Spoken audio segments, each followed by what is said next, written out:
Welkom terug. Jy kyk goeiemôre, good morning.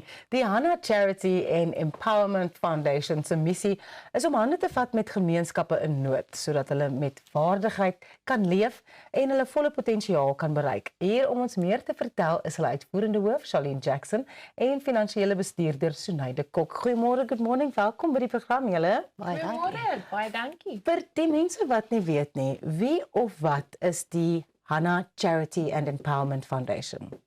So Hannah Charity and Empowerment Foundation is gestig deur Hannah Grobler. Sy het 'n passie vir omgee vir mense en op universiteitsdae het sy 'n kind van die straat af ingekry en skelm in haar kamer laat slaap want sy het hom so jammer gekry of haar dan. En ja, amper geskort daaroor. So haar passie daarvoor is net ongelooflik om die minderbevoorregte mense te help waar ook al hulle gaan. So het sy haarself in Elandspoort gevind, waar ons eerste area gevestig is met 'n dame genaamd Antoinette. Sy was eers Danville toe, vir die mense gesê sy wil graag help in die gemeenskap en het vir haar gesê, o Jesus, moet net nie Elandspoort toe gaan nie. Toe sê sy, maar dan wil ek presies so intoe gaan. Vat my so intoe. En ja, daar het ons begin. Dit is waar ons eerste stopkombuisie gehad het, ons eerste Little House begin het, waar ons met die kleintjies werk, in die steegie, in die straat. Ons het nie eers 'n gebouetjie gehad nie. So dis waar ons begin het, en sy het geregistreer in 2008, dis nou 18 jaar later, en ons gaan goed, ons gaan sterk aan. Nou soos wat ek verstaan, begin julle gewoonlik by 'n sopkombuis wanneer julle in 'n gemeenskap begin. Hoekom begin julle spesifiek daar? Ek dink, kyk, as ons kyk na waarvoor Hannah Charity ook staan, is ons volg 'n hiërargie van behoeftes en die basiese behoefte is kos. Ja. Ek dink ons weet ook dat in die gemeenskappe is dit die grootste nood op hierdie stadium is kos. En ons begin met kos om ook so klein bietjie vertroue te wen van die mense af. Om vir hulle te sê, luister, ons is hier om julle te help, ons is hier om 'n pad saam met julle te stap. En ja, so dit is hoekom ons begin met daai basiese ding wat hulle nodig het. Ek is so bly jy het die vertroue binne die gemeenskap genoem. Hoekom is dit belangrik om vertroue te bou eerste as jy ingaan iewers heen?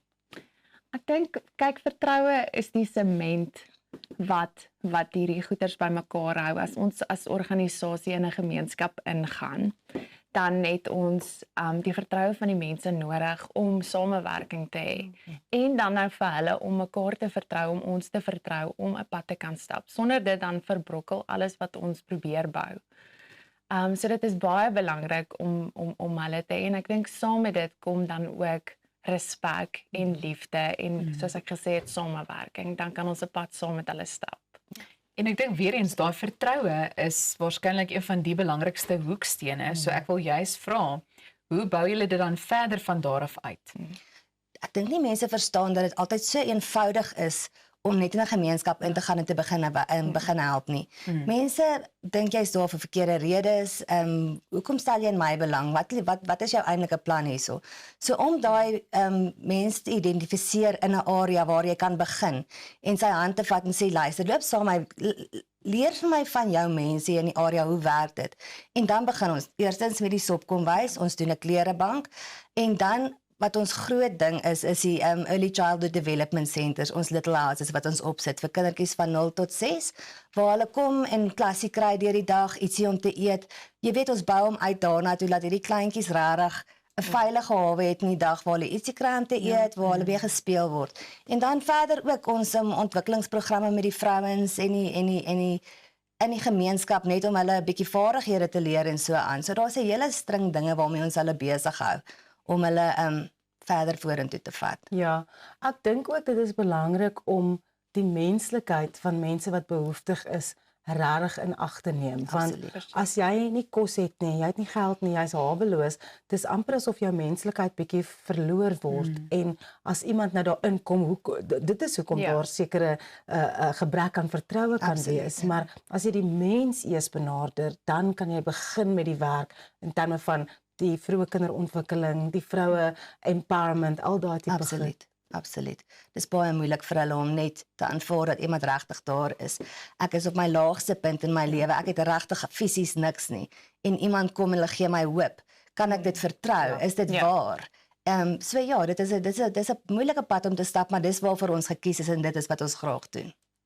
Wil julle dalk 'n bietjie meer uitbrei oor die fokus op die vroeë kinderontwikkeling, want ek dink dit is nogal 'n kern ook. Ja, ek dink soos Denai gesê het, toe Hanna begin het in Elandspoort, het hulle regtig die behoefte raak gesien, die kindertjies wat op strate speel, en ek dink ons weet in vandag se dae dat dit nie, daar's nie 'n subsidie vir kinders wat voorskool toe wil gaan nie. Daar's nie subsidie vir hulle nie. So die ouers het nie geld om hulle in 'n vroeë kinderontwikkelingsentrum te sit nie. En Hanna het hierdie behoefte raak gesien, die kinders wat op strate gespeel het, en soos Senai gesê, hulle het letterlik daar op die sypaadjie begin om die kinders bymekaar te roep. Hulle het saam met hulle ingekleer. Ek dink Karlien was nog deel daarvan. Ja, sy het saam met hulle gehelp, bietjie klas gehou. En ons het later van tyd het ons gesien, maar hoorie, ons koop regtig in as ons hierdie doen. Dit is daar's soveel waarde wat dit toevoeg tot hierdie kinders en tot die gemeenskap later. Want dit leer die kinders van vroeg af, luister, dissipline, dit is 'n rotine wat hulle moet nou opstaan vir skool en hulle moet gaan. En ek dink die groot ding is maar net hulle kry soveel liefde daar. Ons onderwysers is regtig baie toegewyd, opgeleide onderwysers. En dan weet ons hulle kry kos, hulle kry 3 maaltye 'n dag, so ons weet dan ten minste dat hulle goeie voeding kry. Maar ja, ons sien die impak wat dit maak regtig vorentoe. Ons kan sien die kinders wat in ons vroeë skoolontwikkeling was en as hulle skool toe gaan in graad 1, 2, dan kan ons sien wat se verskil dit maak. Ja, maar dit is nie net die kinders wat opvoeding nodig het nie. Julle bied ook mamma-klasse aan vir die ouers om daai dissipline en daai struktuur te kan toepas. Dit is regtig 'n wonderlike sinergie.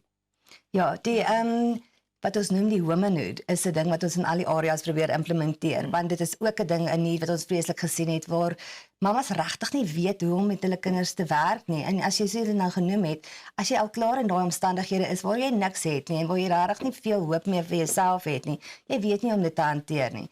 So een van ons area bestuurders het eintlik 'n program ontwikkel. Lisel het 'n hele boekie bymekaar gesit wat sy van begin van swangerskap tot wanneer die baba gebore is en dan hoe om met die kind te werk verder te gaan.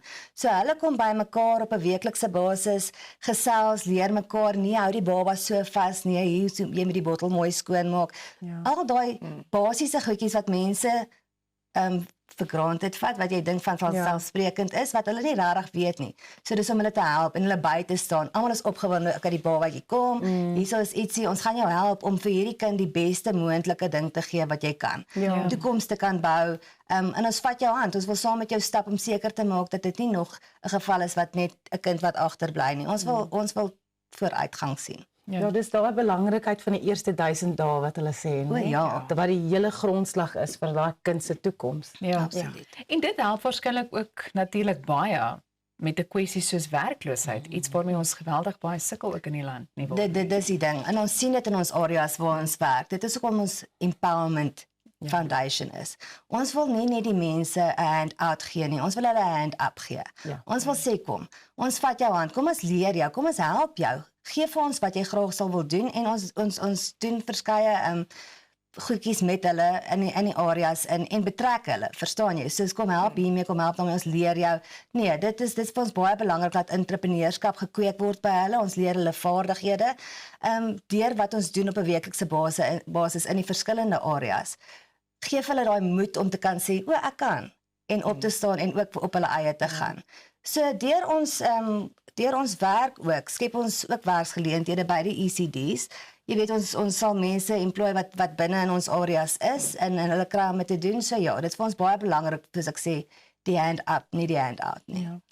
Julle kry nie befondsing van die regering af nie. So hoe samel julle geld in om al hierdie projekte te laat gebeur? Ons is heeltemal afhanklik van die publiek. Ons is van persoonlike donasies, van borgskappe van maatskappye af. Ons hou fondsinsamelingsfunksies, golf daar, rolbal daar, daai tipe van goed, maar ons lewe regtig in die hoop dat ons gedra sal word en dat ons raak gesien word en mense koop in daarin om dit te kan sien omdat ons deursigtig is. Ja. Jy weet, jy kan sien waar jou geldjies heen gaan, waar jou donasies heen gaan, of dit kos is of klere of finansiëel is. So ons is absoluut afhanklik van die publiek se insette daarmee. En dan is daar ook 'n opwindende nuwe inisiatief, Sarah Klere. Vertel ons net so 'n bietjie meer daarvan ook. Yes, ons is baie opgewonde en baie trots op Sarah Klere. Ons het Sarah Klere laas jaar bekend gestel. So dit is 'n thrift shop, 'n high-end thrift shop, so boutique klere, grand klere. Kyk hoe mooi. Ja, ons is so opgewonde oor hierdie nuwe konsep waarmee ons besig is, Sarah Klere Container. Ons werk saam met Big Box en hulle is besig om vir ons Sarah Klere te omskep in 'n container binne 'n container projek en ons gaan die container opsit by Stellenbosch Square in Stellenbosch. So ons is tans besig om daarmee te werk, maar ons het regtig ook ondersteuning nodig. So ons wil sommer nou van die staans vooraf vir almal vra om in te koop in hierdie idee. En gaan kyk hoe cool lyk dit, gaan kyk op ons webtuiste, gaan kyk op ons Facebook.